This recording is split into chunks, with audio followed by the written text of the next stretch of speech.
Welcome les amis, on se retrouve pour le Match of the Day édition NFL.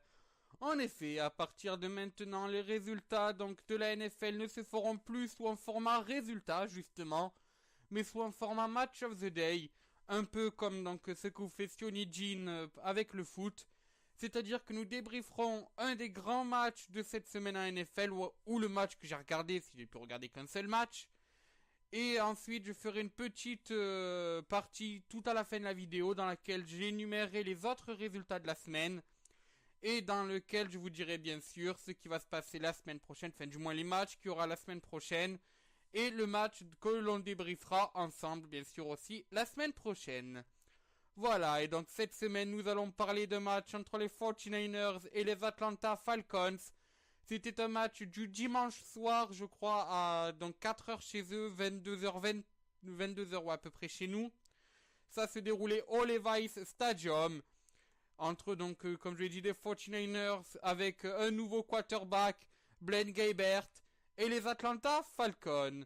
Et justement, je propose de directement commencer ce débriefing avant même de parler du score, par parler de la performance donc de Blaine Gabbert, qui était donc qui a remplacé Colin Kaepernick qui s'est retrouvé sur le banc. Donc on va voir un peu ses statistiques. Il a déjà un ratio donc de 15 passes réussites sur 25 tentatives. Ça fait quand même du 60% de réussite. C'est bon, c'est sûr, c'est loin des Tom Brady ou des Aaron Rodgers, mais pour quelqu'un qui était décrit comme un des plus mauvais de la NFL, et surtout pour un backup cornerback, c'est assez réjouissant comme statistique. 185 yards à la passe et surtout deux passes de touchdown pour justement 2 fois le même receveur en la personne de Shelek. Donc c'est quand même des performances assez réjouissantes. Notons qu'il a dû quand même être mis sur le banc pendant quelques minutes suite à un mauvais sac d'un des défenseurs des Falcons. C'est ainsi Colin Kaepernick lors de ce temps-là qui avait repris en main ce match-là et malheureusement ça s'est mal passé pour le Cap qui n'est pas arrivé à comment dire ça, à impressionner ses coachs. Donc un Blaine Gabbert qui sera titulaire, ce fut annoncé donc par les 49ers pour le prochain match qui aura lieu dans 2 semaines, vu que cette semaine ils sont en repos. Mais on peut noter quand même que voilà, pour un retour, c'est de très bonnes stats. Et bon, je ne vais pas m'amuser non plus à chanter la chanson. On va laisser les personnes de Touchdown Actu le faire dans leur podcast. Mais je pense qu'on peut dire que sur ce coup, Blaine is a real American. Donc par rapport à son vis-à-vis qui était donc Matt Ryan sur ce match, Matt Ryan a lui, quant à lui, passé 30 passes sur 45 tentées. Ça fait donc une évaluation de 66,6%, avec 303 yards de gagné et une seule passe de touchdown. Donc les stats sont peut-être légèrement mieux pour Matt Ryan, mais c'est encore très loin de son début de saison. On se rappelle donc de ses nombreuses connexions, notamment avec Julio Jones. Malgré tout, donc ce match a été assez équilibré avec donc une victoire 17-16 des 49ers. Avec notamment donc des 49ers qui ont été très présents au sol, 133 yards de gagné au sol, avec donc leur meilleur coureur c'est Gdrogn, qui a donc pour 16 portées est avancé de 58 yards. Ça fait pas beaucoup quand même, ça fait que du 3,6 yards de moyenne, mais bon ça permet quand même d'engranger quelques petits yards. Et Blaine Gabbert a couru lui aussi 8 fois avec un avantage donc de 32 yards, soit 4 yards en moyenne par course. Du côté justement des Atlanta Falcons, seulement 17 yards au sol.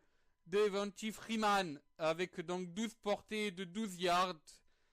Enfin pour un total de 12 yards, ça fait donc 1 yard par portée. Et Coleman avec une seule tentative au sol qui lui a avancé de seulement 3 yards. Donc on voit quand même une domination au sol des San Francisco 49ers qui compense leur manque donc à la passe, vu qu'à la passe ils ont été interceptés 2 fois par justement les défenseurs d'Atlanta, et c'est 2 fois sur un lancer de Blaine Gabbert. Faut quand même donc le noter. Sinon, à part ça, donc ils ont fait moins de yards à la passe, seulement 185 yards à la passe pour les 49ers contre 285 pour les Atlanta Falcons, qui donc étaient vraiment là du côté du jeu au sol. Et sinon, donc, comme je l'ai dit, match assez équilibré avec une possession en voisinant les 30 minutes pour les deux équipes. C'est-à-dire aucune des deux équipes n'a vraiment réellement dominé. Par contre, on note une très bonne défense des Atlanta Falcons, avec notamment 2 turnovers, et notons qu'ils ont contraint les 49ers à donc kicker plusieurs fois, et avec notamment une troisième tentative passée qu'à seulement 43% pour les 49ers. Donc on voit que ça a quand même été un match assez défensif pour les deux équipes, ce qui est assez étonnant quand même quand on sait que les Atlanta Falcons sont quand même assez bons en attaque et que leur défense n'est pas leur point très fort non plus. Et du côté des 49ers, je pense que voilà, on savait que la défense c'était presque du gruyère en ce début de saison. On se rappelle notamment des 2-3 matchs à plus de 40 points encaissés. Donc là aussi ça a été étonnant de voir qu'ils ont pris que 16 points sur ce match avec une défense assez bonne. Pas de turnover malgré tout, mais une très bonne défense sur les troisièmes tentatives. Seulement 33,3% de tentatives de passer pour les Atlanta Falcons. Donc voilà, on a vraiment vu une assez bonne défense du côté des 49ers. C'est vraiment un point positif. Et donc justement, on va en parler dans ce top et flop. Donc je le répète, victoire 17-16 des 49ers. Et donc on va passer au top et flop de ce match. Commençons donc directement par les flops. Et donc là on va parler de cette tentative de field goal, de ce field goal qui est passé donc dans le quatrième quart-temps.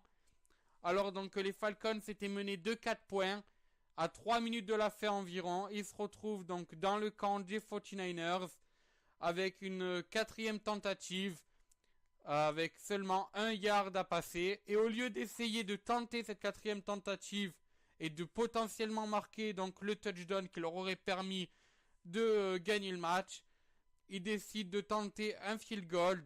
Le field goal passe. Ils reviennent alors à 1 point des 49ers. Mais derrière, la franchise de San Francisco reprend le ballon et va quasiment le garder jusqu'à la fin du match, permettant ainsi de gagner ce match 17-16. Je pense que là, c'est le plus gros flop qu'on peut avoir sur ce match. Ça a fait quand même scandale et on peut le comprendre. C'est vrai que les Atlanta Falcons auraient pu gagner un nouveau match avec ça et non, ils perdent assez bêtement sur une tentative de field goal. En fait, on avait l'impression sur cette tentative, surtout que c'est pas non plus de la mauvaise confiance, c'est surtout qu'ils sous-estimaient leur adversaire. Je sais pas, peut-être qu'ils avaient l'impression qu'ils arriveraient à récupérer la balle dans les dernières minutes. Et au final, ça n'a pas été le cas et c'est vraiment dommage pour les Falcons. C'est vrai que c'est une tentative quand même qui prend polémique. Ensuite, le flop et l'attaque des deux équipes. Seulement 3 touchdowns sur ce match. C'est très peu. Bon, c'est aussi dû au fait qu'il y ait de bonnes défenses. Mais bon, c'est quand même pas non plus la défense de Green Bay quoi qu'on a devant nous. C'était des défenses qui étaient bonnes par rapport aux attaques qu'il y avait en face. Et voilà, ça montre quand même un manque d'efficacité du côté des deux attaques. Voilà, et donc ensuite le troisième flop, c'est malheureusement Colin Kaepernick qui a joué que quelques minutes dans ce match et qui a encore été très mauvais, qui a encore montré que voilà, valait mieux mettre Blaine Gabbert titulaire. Et c'est vraiment dommage parce qu'il avait râlé avant le match en disant qu'il comprenait pas d'être mis sur le banc, qu'il n'avait pas besoin de souffler. Et malheureusement, ses actions sur le terrain montrent l'inverse. Et donc voilà, j'ai peur malheureusement que ce soit le début de la fin pour le Cap. On sait que son contrat va se terminer à la fin de la saison. Donc bon, peut-être que Blaine Gabbert risque de rester titulaire tout le reste de la saison. Justement, passons maintenant au top de ce match. Et dans les tops, on peut directement parler de Blaine Gabbert, qui a donc fait son retour et qui pour la première fois de sa carrière passe autant de touchdowns que d'interceptions. Ce qui est quand même assez rare à le signaler pour lui. On pensait réellement que les 49ers étaient désespérés lorsqu'on a vu cette annonce. D'autant que juste avant, on a appris le départ de Vernon Davis, la coupure de Jared Hayne, la blessure de Carlos Hyde. Donc on pensait vraiment que c'était la fin des 49ers.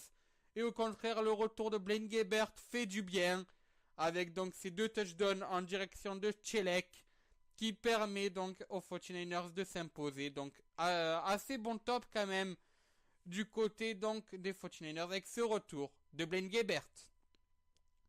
Après aussi le deuxième top, c'est la ligne offensive des 49ers. Des lignes offensives qui avaient un peu plus confiance en elle et qui a permis justement de bien sécuriser Blaine Gabbert. Et donc enfin donc de permettre à ce Will Army Weekend, comme dirait sa chanson, de pouvoir envoyer de bonnes passes, de pouvoir trouver des destinataires. Et surtout voilà, ça lui évitait vraiment de faire des passes dans la précipitation. Ce qui était un des défauts malheureusement de cette ligne offensive les matchs précédents. Et ça expliquait aussi quelques mauvaises performances de Colin Kaepernick. Donc voilà, on a retrouvé une ligne offensive intéressante du côté des 49ers. Et tant mieux pour eux. Et donc ensuite, le troisième top, c'est... malheureusement, j'avais envie de dire Devonta Freeman. Parce que c'est vraiment celui qui a porté les Atlanta Falcons sur ce match. Et d'ailleurs, on notera sa petite phrase à la fin du match. Je ne peux pas me faire la passe à moi-même. Et c'est vrai qu'on peut comprendre sa petite colère. Parce que voilà, il a quand même été assez bon. 8 yards de gagné en moyenne à la passe. Pour donc 67 yards en tout pour 8 portées. Et donc du côté du rushing yard, il en est quand même à 12 yards de gagné, je l'ai dit, pour 12 portées. Donc certes, c'est pas des stats exubérantes, mais bon, ça permet au moins de porter une attaque des Falcons qui était vraiment en veille sur ce match. Coleman a déçu. Rouleau Jones avec 137 yards a quand même été présent à la passe, mais n'a pas non plus été aussi étincelant qu'au début. On se rappelle quand même qu'il était parti sur des bases de recordman des yards sur le début de saison avec de nombreux catchs assez intéressants. Donc voilà, il a été quand même assez décevant sur ce match. Et heureusement que Devonta Freeman était là pour les Atlanta Falcons. Donc ben voilà, un petit top qui nous vient donc de Devonta Freeman. Donc voilà, c'est sur ce que se termine ce débriefing de 49ers Atlanta Falcons. Passons donc maintenant aux résultats des autres matchs de la semaine. Alors donc on a eu le match de jeudi qui opposait les Cincinnati Bengals aux Cleveland Browns de Johnny Football ou de Josh Mycon. Et donc une victoire des Bengals 31-10. Ensuite, dimanche, les Green Bay Packers ont dû perdre face aux Carolina Panthers de Cam Newton 37-29.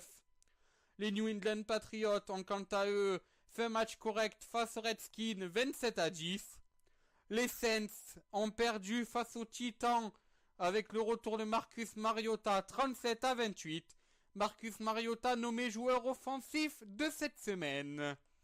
Ensuite, les Bills sont imposés contre les Dolphins dans un match de division 33-17. Les Vikings sont eux imposés 21-18 contre les Saint Louis Rams. Les Jaguars sont perdus 28-23 contre les Jets. Les Steelers sont quant à eux gagnés aux prolongations 38-35 contre les Raiders. 32-18 pour les Giants contre les Buccaneers. Donc ensuite je l'ai dit, victoire des 49ers 17-16. Les Indianapolis Colts sont eux imposés 27-24 contre les Broncos. Ensuite on a eu les Cowboys qui ont perdu 33-27 contre les Eagles. Et enfin victoire des Bears 22-19 contre les Chargers. Voilà, donc nous on se retrouve la semaine prochaine. Le match de la semaine prochaine que l'on débriefera sera les Arizona Cardinals contre les Seattle Seahawks. Match de division qui peut avoir une incidence sur donc les qualifications aux prochains playoffs. Sinon vous retrouverez aussi pour cette 10e semaine les Bills qui affronteront les Jets dans un match de division. On retrouvera aussi les Lions contre les Packers, les Cowboys contre les Buccaneers, les Carolina Panthers de Cam Newton qui affronteront les Titans, Les Bears affronteront eux les Rams. Saints, Redskins. On aura aussi les Dolphins contre les Eagles. Cleveland Browns, eux, se déplaceront aux Steelers. Les Baltimore Ravens affronteront les Jaguars. Les Raiders affronteront les Vikings. Alors que les Patriots, eux, donc de Tom Brady, affronteront les Giants d'Eli Manning. Les Broncos recevront les Chiefs. Notons que à l'aller, ce fut les Broncos qui s'étaient imposés contre Kansas City. Donc ensuite le match que l'on débriefera, Seahawks contre Cardinals. Et enfin le match du lundi, donc opposera les Texans contre les Bengals. Voilà, bon mais c'est sur ce que se termine ce match of the day. Je le répète, on se retrouve la semaine prochaine. Seattle Seahawks, Cardinals. Et sur ce, moi je vous dis, adieu, bonsoir les amis. Allez, tchuss.